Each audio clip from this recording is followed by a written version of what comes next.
why don't you stop eating meat and dairy?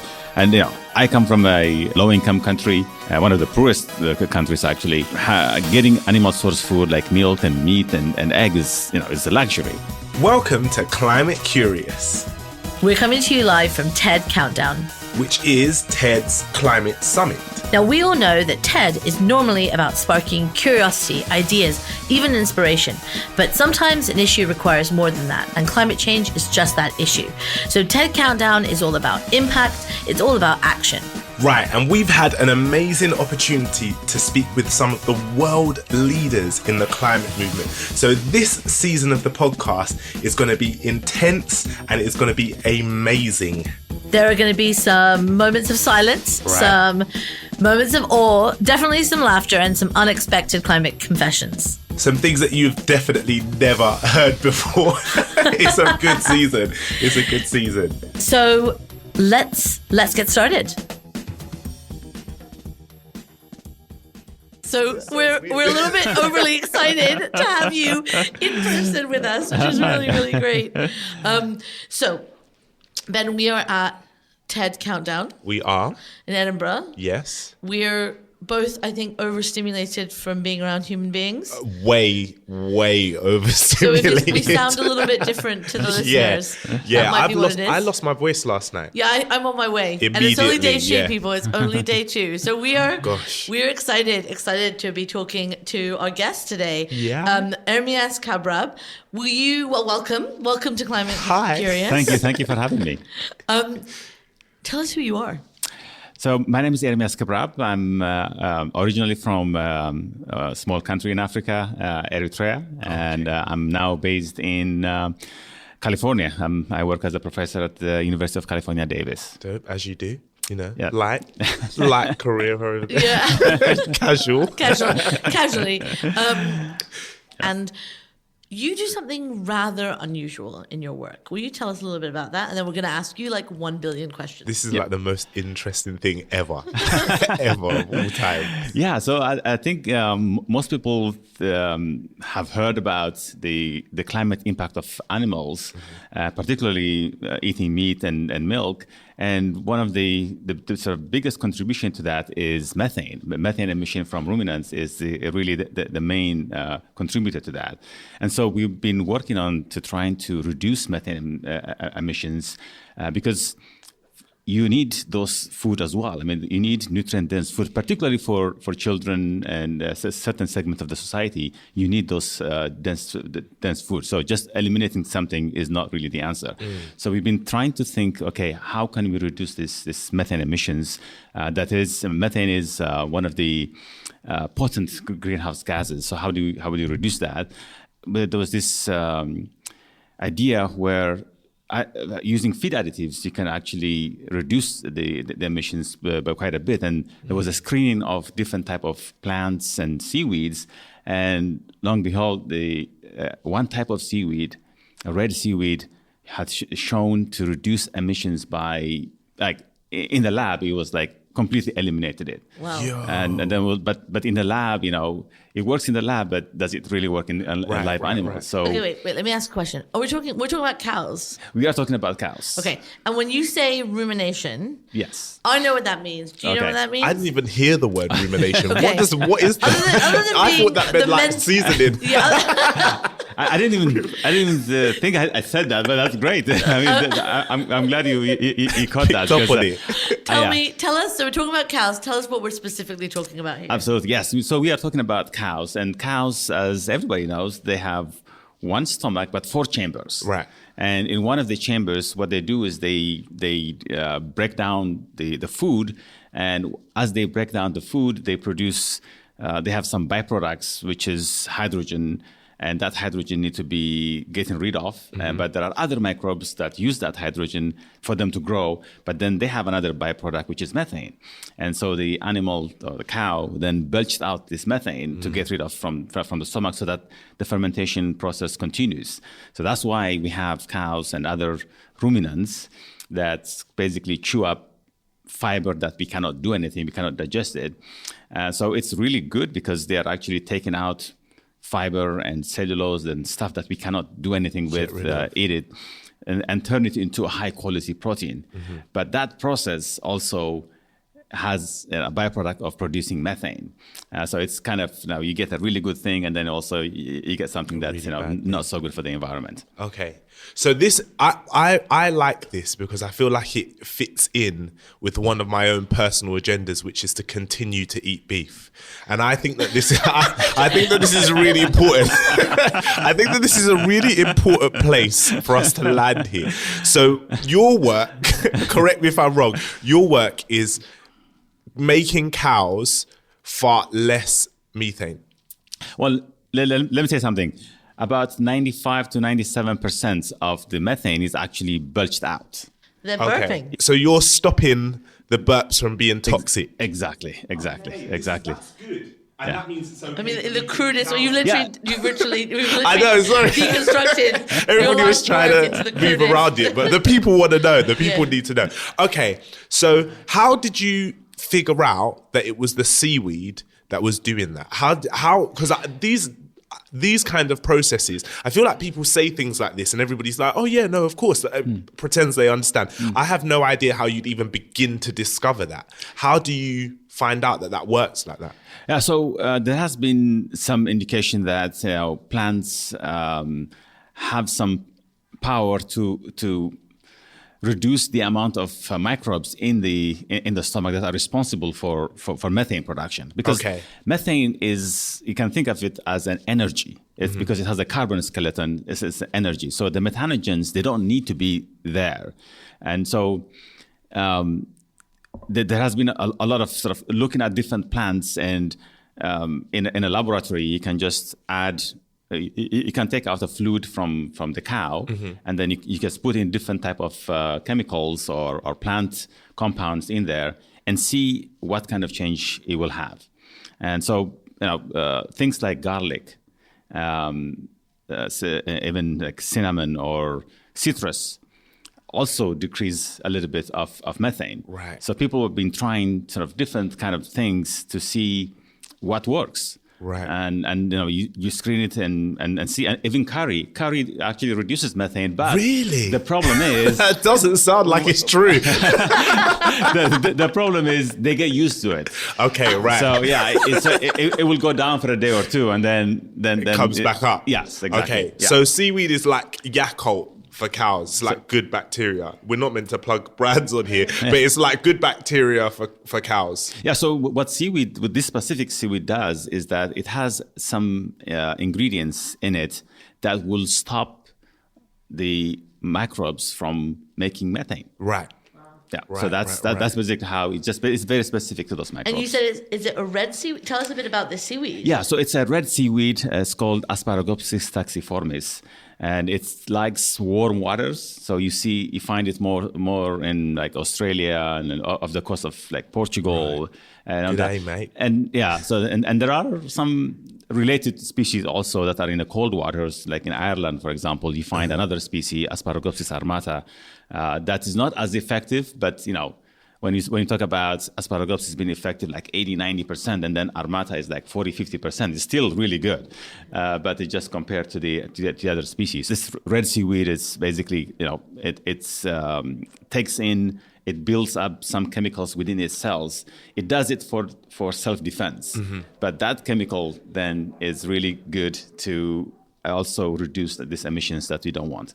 And this, do you know what? It is really, all jokes aside about cows burping and all that kind of stuff, it is really important, right? Because I love what you said at the beginning, that this is like creating or allowing people to still access nutrients that they need, right? It's dense in, or the food that people are eating is dense in nutrients, and it's important for their diet. They need it to survive. They need it to be able to be healthy and to be good. Yeah.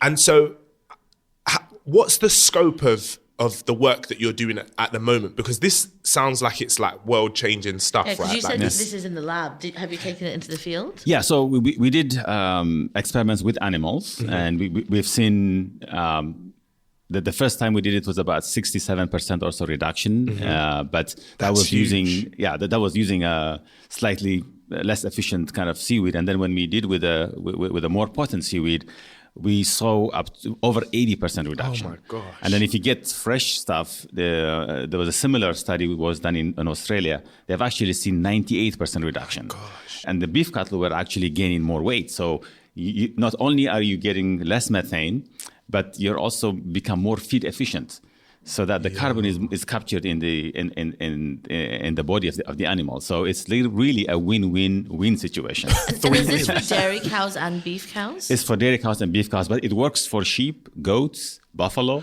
Oh, it's any not of just the cows. Okay. Yeah. Okay, I have a very geeky cow question. Okay. Because I was reading about cows. As you do. As you do. And I read that one of the things about feed is that in the winters, they feed indoors, so you can control it. And then in the summers, they graze. Is that right? And then how does this work? I guess I'm thinking, because obviously this is still early stage, but what is your vision with this? How could you see this transforming the whole industry? Yeah, you're absolutely right. A lot of places, I mean, it depends where you are. I mean, if you're in a warm kind of climate, usually they could be outside all year round.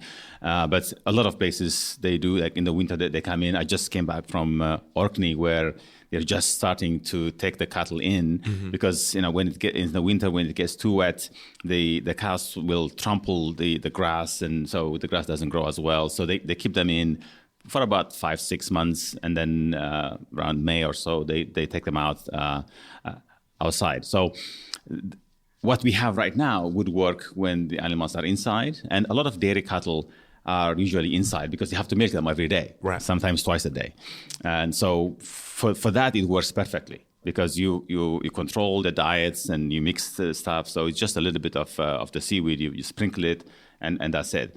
But we want to make this also available for cows that are grazing the whole year round.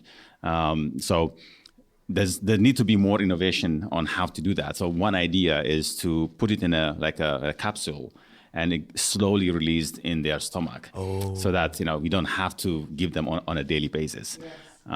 If you have, if you have access to them, if you're handling them on a daily basis, then it's much easier to just put it in the feed and there you go.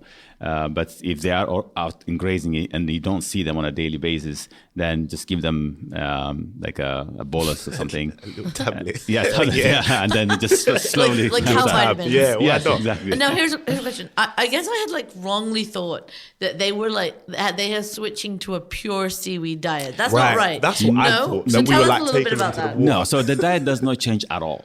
So they are basically feeding exactly the same thing. All you do is a handful of seaweed. It's 2 to 3 ounces. You just put it in there and you mix it up because this just 100% seaweed, it does not give them enough nutrition. Right. There's only 1 or 2 places in the world that are fed in major seaweed as a major component, and that's actually why I went to Orkney, because Orkney is famous for sheep that basically graze on seaweed, and they do quite well. They don't need other kind of supplement, but it's very, very unique. But in most cases, you don't change their feed at all. You just sprinkle this seaweed. That's it. Actually so good. So cows can just eat seaweed supplements. That's right. Yeah. Add it to their normal diet, and they'll be fine. I'm finding this really hard to wrap my mind around because this is such a big problem, right? I find it really weird. But in the last 2 days, I've had about 8 conversations about cows. Oh, really? loads of conversations about about cows. cows. Okay. Yeah, people are like, hey, what do you think about cows? But that means that this is much more manageable, right, than I would have imagined. Because I was literally imagining either bringing in tons and tons of seaweed and leaving it there for cows to eat, or taking them to the beach. And I don't know if cows go to the beach. Or, I don't know if that's a thing. I don't know what kind of weird it's a weird cow vacation. The world inside my mind is quite strange. But I'm going to be doing it, but people can manufacture supplements that cows can eat and they can access. So this could be anywhere in the world. Absolutely, yes. I mean, right now there are a few companies, startup companies, that are trying to understand how do you scale this up. Right. So they're working and trying to understand this seaweed was not really of use before this happened, and then now we're trying to understand. Okay, how do we grow this? How fast can we grow this? What do we need to give them? So there are a number of startup companies and trying to scale this up. And the way it's happening that, you grow the seaweed, you dry it, and it turns into powder. Yeah. So that powder is what you mix with the feed, and that's it. I mean, there could be other ways of giving them, but right now what we do is basically, we in our experiments we harvest it from the sea, and we freeze dry it, and then we just crush it and just sieve it. If there's any kind of rock from the ocean floor or something like that, you take that all out, and then you have this fine powder and mix it with the feed.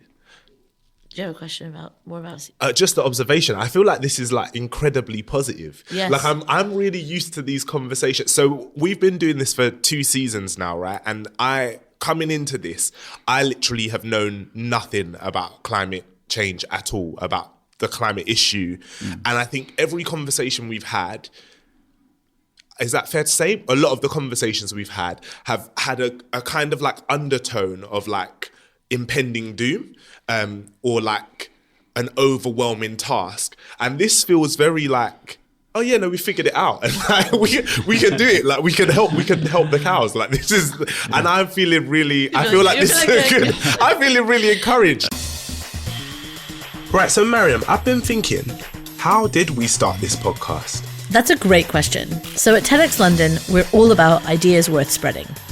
We've explored everything from gender and borders to technology and design at our events. We've been doing this for 5 years. And in that journey, Citi has been our headline partner, and they've been with us every step of the way. But when it came to the climate crisis, we needed a new format. We wanted to break out of the red circle, to speak directly to the climate leaders, to ask questions and to be curious. And as always, Citi was there with us, supporting our vision, encouraging us to be courageous and adventurous with our ideas. So thank you, Citi, for making this podcast and all of our work possible. For the love of ideas, for the love of curiosity, for the love of progress. Citi. Now back to the show.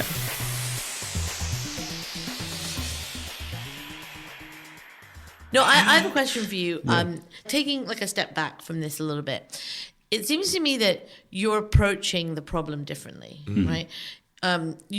You approach this because up until now the approach has been we just need to cut it out altogether, right? We need to transition entirely to a plant-based diet, which, I feel like is easier in richer countries because we have access to nutrition in other places. But, you said that you were from Eritrea originally, and that is not always an option in other parts of the world. So on a global context, how do you see this working? I feel like you're stealing my talk because It's not happened yet. We won't publish it until after. No, I think that's a really, really good question, and that's what I wanted to address, because people would say, instead of fiddling with this and that, why don't you just stop eating meat and dairy? And I come from a low-income country, one of the poorest countries actually. And getting animal source food like milk and meat and egg is a luxury. And so when I first moved, I came to study here in the UK actually. I spent about 10 years in England, and I was just having hamburgers almost every day. Living the high life. Yeah, exactly. Well, I mean, having meat, it's like it's a luxury. I mean, when it's a big holiday, we have chicken and maybe you have lamb and stuff like that. But when it's not holiday, it's you don't get as much access to meat as you would like. And I think for adults it's okay, but I think for me the biggest problem is for children, because children, they do need this dense food. They do need macronutrients, iron and zinc and manganese and all these kind of things. They really need it. And if they don't have it, the issue is they become stunted. And stunting is really one of the worst diseases, because basically they will never get to their potential. Because with the stunting, they're not growing as they should be growing. Right. So it affects them for the rest of their life. So it's not just for them, the whole community, they're not going to be as productive as they would have been. So it's a lifetime sentence. Most people in the world do not live in high-income countries. Right. Most people live in low-income countries. They don't have access to high-quality food, and there's a lot of inequality going on. And in some cultures, maybe mostly the men eat the meat and stuff, and women and children do not. But if you allow them, or if you help them to get raise chickens and have eggs, then eggs would be great for the kids, for pregnant women, So I think those kind of foods are not inherently bad. Right. It's basically these are needed, but we have to control how much of this is. We need to eat them according to our requirements. Having too much of it is not good. Go ahead. And this is a really important example, right, of like finding solutions in the communities where people are impacted by the issues. Because I think, like you said earlier, some people might look at you and say, why are you even doing this? Like, this is completely irrelevant. Yeah. But actually, like you've also said, the majority of places in the world probably need this kind of thing, right? They probably need this kind of innovation and this kind of thinking that wouldn't necessarily come naturally to people. Like, we talk a lot about cities and we talk a lot about London because that's where we're based. And I'm pretty sure that I would have never ever thought about even trying to solve, because you could just cut it out of your diet and buy something else that's a supplement or buy something else that fills that role. Yeah, I think this really interesting idea that I think when we think about some of the climate guilt that people have, we need to actually locate it properly. Like, the reason why people feel that way about consuming beef, maybe, or I might feel that way, let's say, about consuming beef in the UK is because I know that it's farmed unsustainably. Right. I know that the land, I know that this, I know the feed, and before we even get to the methane, right? But what we're talking about here is that most of the world, it doesn't operate like that. No. And so and I think what I love about this, because we started talking about cow burps, but you've actually gotten to the heart of what we talk about in almost every episode, which is that the only way to do this in a way that's just and equitable is to look at it intersectionally, is to not just look at it from a Western carbon lens. Do you find, like, do you come up against people being like how much opposition do you have to the work that you do? I do have a fair bit of opposition. I mean, when I give interviews or when a paper comes out, and I see some pushback and basically saying, you're promoting the unsustainable production of meat and milk and things like that. What I'm trying to promote is the sustainable use of everything. So I think for food, you have to ask the question, how is it made? Where did it come from? Not is it animal source food or plant? Because, I saw like a corn-based burger. But if you think about corn, a lot of the corn is in monoculture, where the degraded soil, and we need soil to absorb more carbon. So you're actually making a lot more damage when you're trying to get all this corn and do that.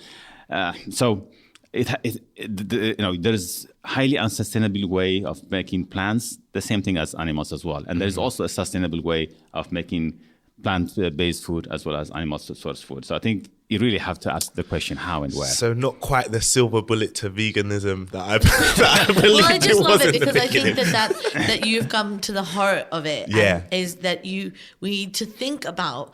It's not enough to just make these like thoughtless switches. We need to be thinking about it, and I love that. And I think we are gonna leave it on that amazing note with you and transition to the last segment of our podcast, which has a fun soundtrack.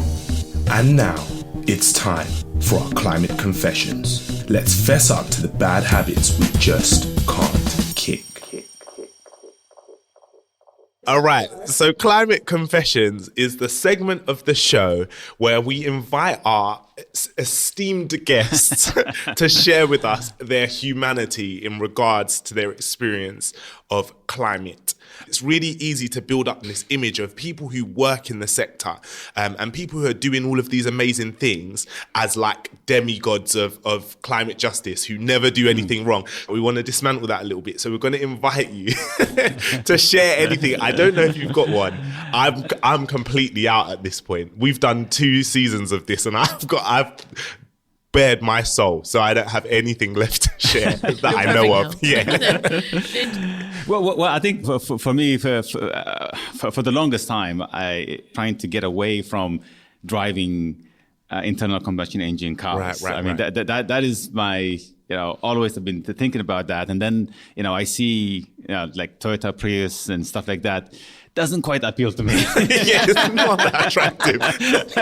So, but there are really great solutions now. So I'm very, very privileged to drive a fully electric car and enjoying doing that as we well. We love cars here. What do you drive? I drive a Tesla. Oh, living the dream. Yes. But that's. I think if you make it cool, to things like that, not only are you helping the environment, but you absolutely enjoy it. Yeah. Now, I'm in an extremely privileged position to do that. Not everybody can do it. You have sunshine. Yes. Is what we're talking about. The privilege we're talking about here is sunshine. Absolutely. In this country. Yes. Out of interest, can I ask a question? Yeah. How many burgers do you eat now? You mentioned before, I really paid attention to that. Actually, when I first came to the UK, I used to work for Burger King. Okay, all right. So I ate every single day. I'm not joking. Every single day. That was when I go for a break, and that's what I'm having. Yeah. Now I eat once a week. Okay. Actually, with my family. We have a burger day. So every Friday, my daughter will say, today's a burger day. So that's lovely. That's lovely. I don't have a confession, Ben. Oh. Well, I do. I guess the story I'm going to tell you might contain a confession. Okay, I realize go for this, but it's why this segment's so important. Mm-hmm. So I was in a cab the other day in a taxi. And it wasn't an electric taxi because I needed one quickly. So it was urgent. So I just got into one. And the guy said, I was actually on my way to the conference. Right. So that's my confession. Whoops. The guy said, where are you going? I said, I'm going to a climate change conference, a cabbie. And if you know anything about, and he said, I'm Cockney cabbie. So he's like a stereotypical London, Cockney cabbie. And we were talking about climate change, and he said, the problem is all of these Extinction Rebellion people and these Insulate Britain people, they're not perfect themselves, and they drive a petrol car, they don't have a perfectly insulated house, all this kind of stuff. And I thought to myself, why do they need to be perfect? Right. Why have we decided that the only way you can ever stand up for anything that you care about is if you yourself are perfect? They're trying, and the point here is that maybe they can't be perfect because the system means that things are expensive. They're priced out of them. They're not. This is why for me this segment is really fun and I enjoy it, but also super important because you hear those things and you think, who made that rule? Yeah. So we just want to say thank you so much for chatting with us. This is fun. This is fun. Thank you so much. Yeah. Great. I appreciate it. This is great. Thank you so much. Yeah, thank you so much for inviting me. This is wonderful. Thank you so much for joining us this week. We really hope you enjoyed this episode. If you did, please rate, subscribe, and share this episode with a curious friend. It makes us possible to keep making this amazing content for you. Oh, and slide into our DMs at TEDx London and let us know which climate extraordinaires you'd love to hear from next time.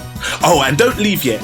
We wanted to tell you a bit more about who made this podcast possible. Yeah, we did. TEDx London's headline partner, City, has been supporting us for the past 5 years to bring world-changing ideas to the TEDx London stage. And now they're taking it to the next level by making this podcast possible. Thanks, City. But wait, that is not all. No, this podcast was produced by the amazing Josie Coulter. Curation and research by the genius Tara Cooper. Artwork designed by the visionaries that are Sabrina Russo and Rebecca Mingus.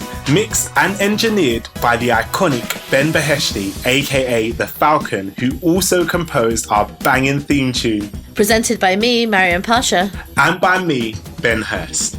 Stay curious.